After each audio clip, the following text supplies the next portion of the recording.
ধারণা করা হচ্ছে যে জুন মাসের 25 তারিখ পর্যন্ত সৌদি আরবের সকল ধরনের ভিসা, শুধুমাত্র ওমরা ভিসা ছাড়া সকল ধরনের ভিসা বন্ধ থাকবে।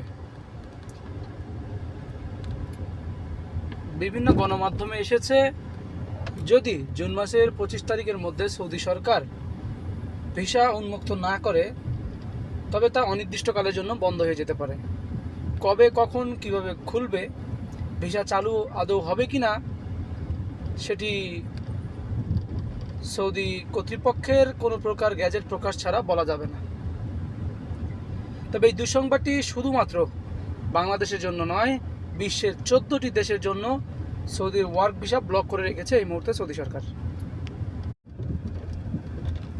ধারণা করা হচ্ছে যে জুন মাসের 25 তারিখ পর্যন্ত সৌদি আরবের সকল ধরনের ভিসা, শুধুমাত্র ওমরা ভিসা ছাড়া সকল ধরনের ভিসা বন্ধ থাকবে।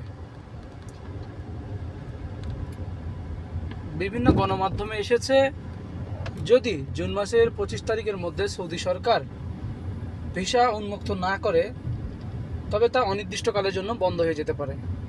কবে, কখন, কিভাবে খুলবে, ভিসা চালু আদৌ হবে কি না সেটি সৌদি কর্তৃপক্ষের কোনো প্রকার গ্যাজেট প্রকাশ ছাড়া বলা যাবে না। তবে এই দুঃসংবাদটি শুধুমাত্র বাংলাদেশের জন্য নয়, বিশ্বের 14টি দেশের জন্য সৌদির ওয়ার্ক ভিসা ব্লক করে রেখেছে এই মুহূর্তে সৌদি সরকার।